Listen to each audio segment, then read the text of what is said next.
Welcome to Chocolate Cake for the Soul, a space to return to your truth, awaken your energy, and leave with deeper clarity. I'm Dewi, and I'm here to hold gentle yet powerful conversation on healing, intuition, and the unseen energy that shape our lives. Whether you're building a soulful business, navigating your inner wounds, or simply learning to trust your intuition again, you're exactly where you need to be. So find your favorite cozy corner and take a bite of chocolate cake for the soul together.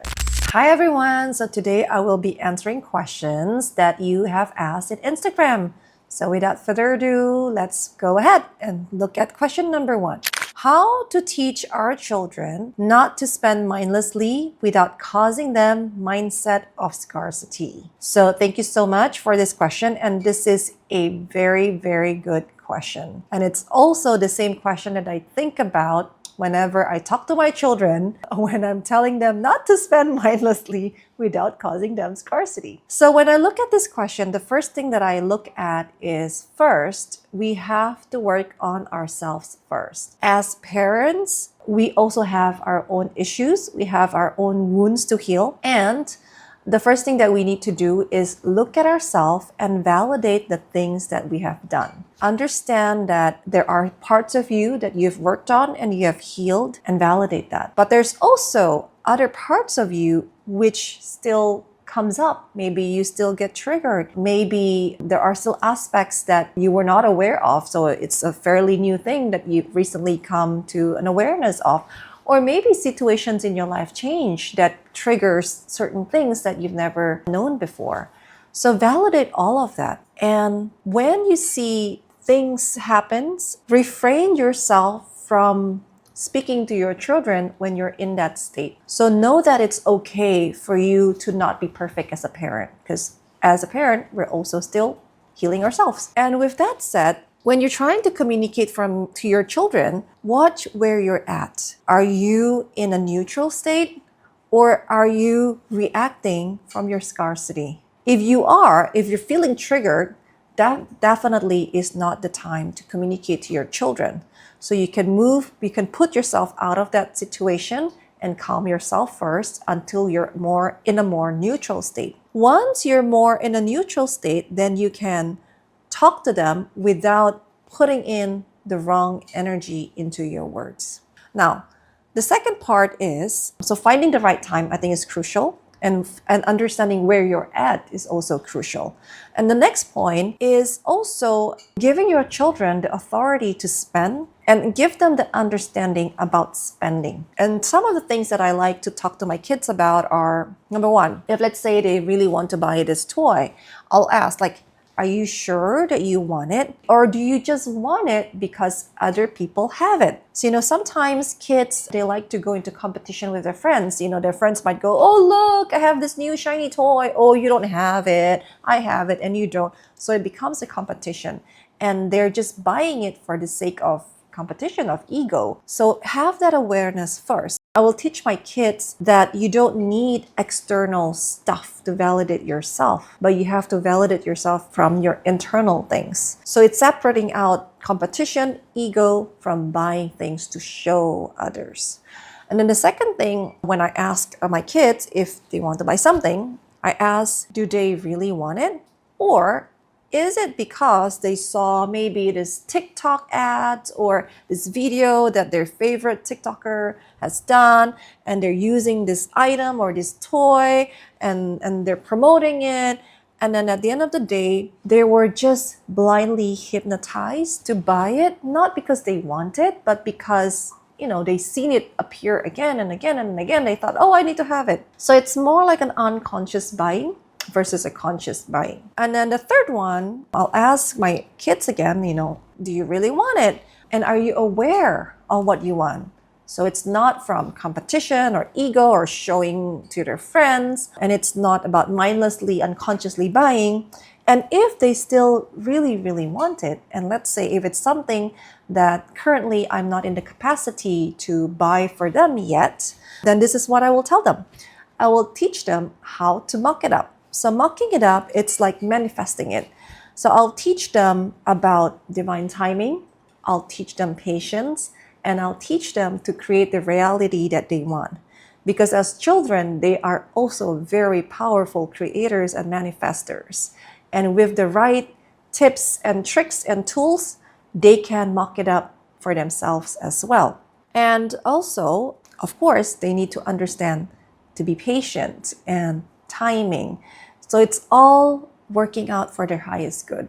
The most important things I think parents can do is not to be the source of limiting beliefs for your children. Because then the children then need to undo it again later in the future when they realize all these things, right? But of course, what that really means is that you, as the parent, you first need to heal yourself and know also that you are doing your best and you are not perfect and it's okay and you can forgive and accept yourself for you are doing the best that you can do. So that's it for my first question.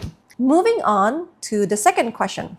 How do you differentiate between having money wounds and just being a spender? Sometimes not being afraid of lack makes me feel brave to buy everything. So thank you so much for this question. Again, a very good question. And when I look at the energy of this question, the first thing that I notice is if you are having questions about this, having a money wound versus a spender, probably means that you have. And also, not being afraid of lack makes you feel brave. That to me, in terms of energetically, feels like this energy, like the need to prove, like to prove that I am not lacking. So I'm not afraid to buy this. So that actually denotes lack. So how do you really differentiate then this energy of overspending or lack and versus just spending? Well, the answer is neutrality. When you are in neutrality, you will spend and you spend, and you won't feel like you're spending too much, or you won't feel like you're trying to prove something like, oh, I'm not afraid of this, so I'm buying this. So it's not both of that. It's just in the middle. It's just okay. I'm just spending. And of course, I do think that spending is crucial for the economy, right? Because it makes the economy runs. So there's nothing wrong actually with spending money. What is more the issue is when or noticing the energy of when you're spending it from. Another thing that I would like to point out is that feeling. How do you feel when you're spending? So it's similar to the question before about the children issue. Like, are you spending to show people? Are you spending to prove to someone? Are you spending, just to numb a pain, maybe to fill a void? I know that a lot of people use shopping as a therapy because they want to feel something, they want to feel good, so they spend money because it makes them feel in control, it makes them feel significant. So I think these are the more important questions, like having awareness of the energy of where you're spending and the energy that you get after the spending. So both are equally important. Is it conscious or is it unconscious? Is it mindful or is it mindless? Does it bring you joy? Or are you trying to avoid something and then you put your energy into something else? So these are some of the things that you can ask and be aware of. I believe that when you have awareness of these, you can spend from a better energetic point, and likewise, in turn, you will get a better energetic reward. Okay, so moving on to the third question. I've lost all my money. How do I start over from zero? So I believe that with every beginning, there's always an ending. In every ending, there's a new beginning. Starting over might feel daunting, but realize that you never ever start from zero because you have learned so much from all the previous experiences that you've already gone through. So you're never starting from zero. The more important thing to do, I believe at this point, is to, number one, remove yourself and release yourself from that previous thing that you do. Could be a business, could be whatever it may be. And you need to forgive yourself. You need to forgive if there are other people that are involved in it. And really understand that an ending is not always a failure. You have to reframe and work through all that. And you need to forgive yourself for all the things that did not go right.